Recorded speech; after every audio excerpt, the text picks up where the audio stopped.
Do you ever have one of those awful arguments with your partner that leave you feeling so disconnected, so insecure, and rehearsing this painful story in your head all day, wondering which one of you is going to reach out first to connect or say you're sorry? And sometimes when one of you reaches out, do you intend to connect or say I'm sorry, but instead you end up escalating once again on text, no less, into another argument? Hello, I'm Dr. Cheryl Fraser, and this is one of the very, very frequent problems that the majority of couples who joined my couples immersion program in February brought to the table, which is the inability to resolve conflict. And to my surprise, I had a really big chunk of them that didn't have conflict at all. What they said is, we're the opposite. We don't talk about the tough stuff. We're afraid to rock the boat. We just don't bring it up. And so there's like little minefields around in our living room. We don't talk about the kids' schooling. We don't talk about your mother. We don't talk about the fact that I want to have more sex than you. We don't talk about the fact that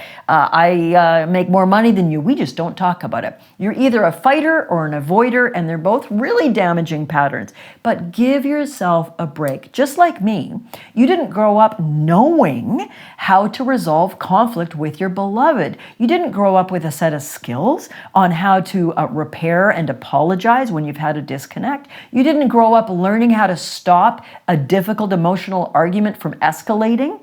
You need to be taught these skills just like I've had to be taught these skills. And believe me, people, I still mess up. Relationship is a hard gig, and one of the most difficult things is the C word, communication. So I'm going to talk about a number of different couples kind of conglomerated together that I had the pleasure to work with earlier this year in the Become Passion Couples program. And also I work with in other ways, et cetera, et cetera.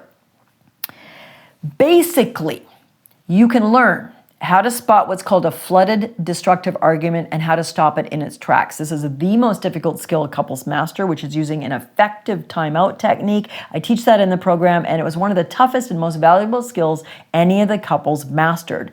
Also, we have to learn how to see each other's perspective. Now, some of you may have seen about 3-4 weeks ago, I did a Facebook Live right after I'd returned from a wilderness kayaking adventure with my beloved and 2 other couples. Now, my sweetheart and I are novice kayakers. We'd kayaked maybe a dozen times in single, separate kayaks. When we got to our guided wilderness adventure kayak trip, it was amazing, by the way. We saw grizzlies, we saw humpback whales, orca whales. It was amazing, lots of sea lions. But we were plopped in a double kayak. Now, my sweetheart's about 8 inches taller than me. He's in the back of the kayak. I'm in the front of the kayak. But he's got the steering pedals to go left or right, port or starboard, if you're, in the know. We didn't get that complicated. And I'm in the front, able to see where we're going. I thought he could see over my puny little head. Turns out he couldn't. I did not understand why my sweetheart kept steering our kayak into the rocks, into the other kayaks, and generally creating traffic mayhem in a very large Pacific Ocean. Well, it turned out after, turn this way, what are you doing? I wasn't a very skillful person, I must say. I may have dropped a few F-bombs. There may have been threats of, strangulation, etc. But that evening we were laughing about it around the campfire because the other 2 couples had the same freaking problem and almost strangled their mate. So we didn't feel so bad. Turned out he couldn't see over my head. The way the positions of the kayaks were, he couldn't see where we were going. He did not communicate that to me. I did not communicate to him that I assumed he could see, and therefore I was completely baffled why he kept running us into obstacles. What's the moral of this story?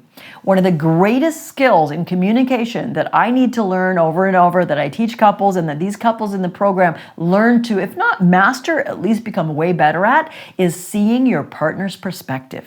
Seeing your partner's perspective will dissolve about half of your relationship arguments. Instead of like, why are you doing that? You'll get to, oh, that's why you're doing that. I love you. That's kind of weird. It's not the way I do it, but we're friends again. When you're curious, when you're loving, when you put yourself in your partner's shoes or kayak spot, you become a much better partner. When you communicate well, I call that intimacy. I'm making a triangle because I teach the 3 keys to passion. I taught, thank you to all of you who joined the live masterclasses last week. There's 2 more this week. Please click below if you haven't attended one. This is a free, about an hour and a half deep dive teaching into the 3 keys to passion Intimacy, which is all the stuff I talked about today. Communication, conflict resolution, learning to see your side of things, learning to take your perspective, learning how to make love, not war. That's the intimacy key to passion. Then there's the thrill key. I talked about that in a previous video, particularly around affairs, boredom, etc. How do we keep the thrill and excitement alive in our relationship? And then there's the sensuality, sexuality, eroticism side of the passion triangle. Great couples are strong in all three. Great couples cultivate their skills in all three. And the entire 8-week Become Passion, Create Love That Lasts a Lifetime program takes you through becoming exceptional in all three sides of the passion triangle. So I had so many beautiful couples, lesbian couples, gay male couples, heterosexual couples. I don't care who you are. You love someone. You want to be exceptional together. Welcome to the fold, my darlings. My own PhD dissertation was in combating homophobia. Inclusiveness is my heart, and I hope very much this course is inclusive for everybody. But where do you start? Well, you start right now, watching this video, learning that it's possible to learn these skills. Here's a really important teaching. Knowledge is not power. What? Let me bust the myth.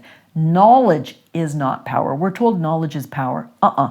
Knowledge is powerful and useful. Action is power. You need to take action to implement the knowledge. That's why I've designed a program that has immersion, 8 weeks of training, coaching, videos, homework, rehearsal, Q&A, and more coaching. It's got accountability, it's got follow through, and you can go back and watch all the lessons, rewatch all the Q&As, and continue to cultivate excellence, because taking action, which is what leads to behavior change. I can read all about a Peloton bike. I can read all about personal training at the gym, and I can read all about a ketogenic diet. But if I don't take action and change what I'm doing for exercise and food, I'm not going to create any behavior change. So join me for the free masterclasses on passion, the 3 keys to passion, how to create extraordinary couples. I can't wait to get to know you better in those classes, answer your personal questions about your relationship, and invite those of you that are interested into the program, which will be starting right at the end of October. So yay, I can't wait. I look forward to seeing you in the 6th and final of these 6 videos, the 4th and final Behind the Couch video, which will be dropping next Tuesday here in your Video Love Bite series. I'm Dr. Cheryl Fraser. If you know anyone who would benefit from any of these teachings, please send this along, share it with them, invite them to join the list, invite them to join the course with you. You can have a friendly competition